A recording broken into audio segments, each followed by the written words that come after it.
धर्म क्षेत्र कुरुक्षेत्र से विजय सब्रवाल अपने त्रिशूल के साथ आपके समक्ष। गत दिनों हमारी पार्लियामेंट की नई बिल्डिंग जो अभी बनी है उसमें दो लोगों ने जंप करके गैस छोड़ी और नारेबाजी की।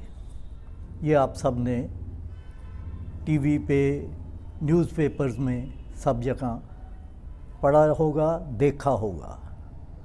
मैं इस चीज़ को अच्छा नहीं समझता और शुरू में ही ये बताना चाहता हूँ कि मैं इस चीज़ के सख्त ख़िलाफ़ हूँ कि इस तरह का किसी ने भी कोई कार्य किया हो जो कि हमारी पार्लियामेंट की स्वच्छता के ऊपर इफ़ेक्ट करता हो। लेकिन इसका ये भी हल नहीं है कि संसद में अगर अपोजिशन के मेंबर ऑफ पार्लियामेंट इस चीज़ के लिए डिबेट चाहें और ये भी चाहें कि यूनियन होम मिनिस्टर इस सारी चीज़ के ऊपर स्टेटमेंट दें, तो बजाय इसके कि वो डिबेट की जाए, देखा जाए कि कहाँ गलती थी या ये क्यों हुआ,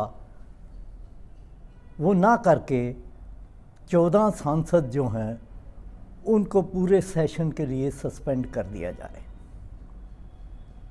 किसी भी लोकतंत्र के लिए ये एक अच्छी बात नहीं है, शुभ संदेश भी नहीं है, क्योंकि जैसा भी है देश हमारा लोकतंत्र है और यही हमारी ताकत है कि दुनिया भर में हम अपने आप को ये कहते हैं कि मदर ऑफ डेमोक्रेसी।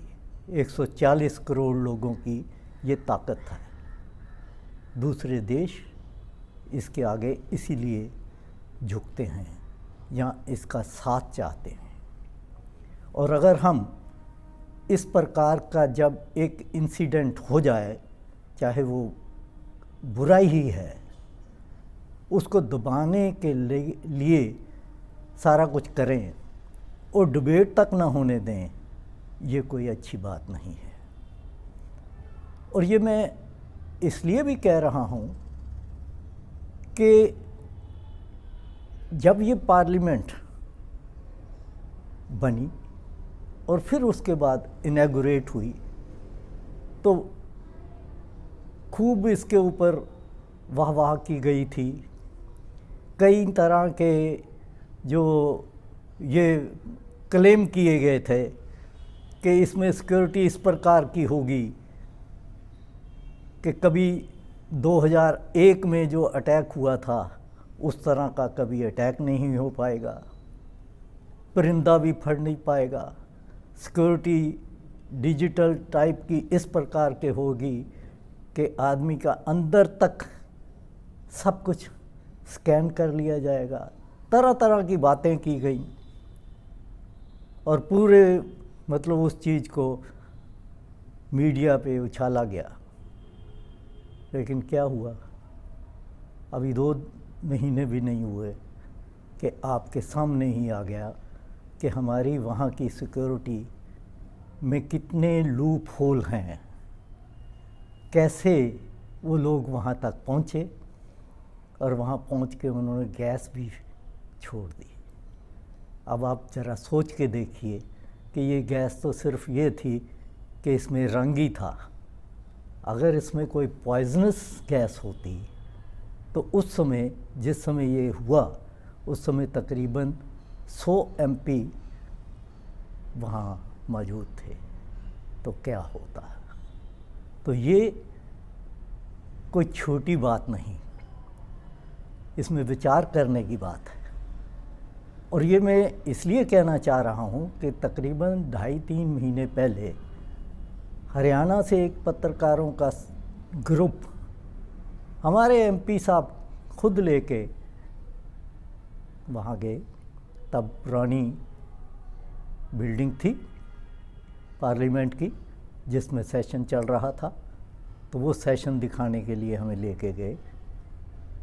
MP साहब खुद साथ भी थे, लेकिन जिस प्रकार की सिक्योरिटी से हमें निकलना पड़ा वो उस समय भी बड़ा अजीब लगा था, और ये भी सोचने में आ रहा था कि हम करने क्यों आ गए यहाँ। बाकी तो जो स्कैनिंग करनी थी उन्होंने की, यहाँ तक कि जेब में अगर एक कॉइन भी है, एक पैसा भी है, वो भी निकलवा लिया था। आगे चल के एक रुमाल भी जो जेब में था उसको भी कहा यहीं रख दीजिए। पेन वगैरह या अपने पॉकेट में जो दूसरी चीज़ें थीं वो तो पहले ही स्टेज पे निकलवा ली गई थीं, लेकिन उसके बाद भी 3-4 स्टेप्स थे। और ये मैं अब ये आपको बता रहा हूँ कि रुमाल तक भी निकलवा लिया गया। इतनी सिक्योरिटी होने के बावजूद ये चीज़ हो जाए तो इसको आप क्या कहोगे? इसको हल्का लोगे? बिल्कुल गलत। हल्का लेने की ज़रूरत नहीं है। इसको ये सोचने की ज़रूरत है कि सिक्योरिटी में लैप्स क्या है, और उससे भी ज़्यादा ये सोचने की ज़रूरत है कि 6 यंग लोग, उनको ये करने की ज़रूरत क्यों पड़ी। ये हमारे जो नेता हैं इस समय, उनको ये सोचना चाहिए कि क्या जो वो कह रहे हैं करने वाले कि अनएम्प्लॉयमेंट की वजह से परेशान होकर ये कार्य किया गया, या उनके ये भी नारे थे कि जो तानाशाही नहीं चलेगी। तो ये इस स्टेज पे हमारे देश का यूथ क्यों पहुंच रहा है? इन लोगों को पता है कि जो कार्य ये करने जा रहे हैं उससे इनके ऊपर तरह तरह के केसेस बनेंगे और ये जेल में रहेंगे, जेल में सड़ेंगे भी। लेकिन फिर भी उन्होंने ये कार्य किया, तो क्यों किया?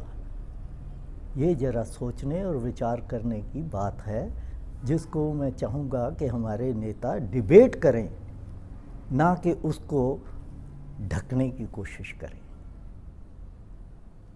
जब किसी भी डेमोक्रेसी में इस तरह का उछाल आता है तो वो अच्छा नहीं होता।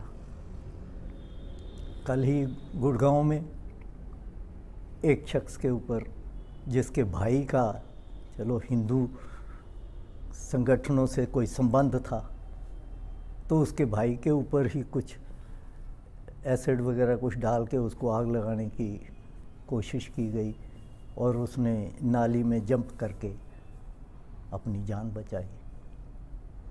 तो कहाँ पहुँच रहे हैं हम? कहाँ जा रहा है ये सारा सिस्टम? ये देखने की ज़रूरत है और कोशिश होनी चाहिए कि कुछ संस्थाएं जो हमारी हैं डेमोक्रेटिक, वो बची रहें। आज इतना ही। आप सबका धन्यवाद।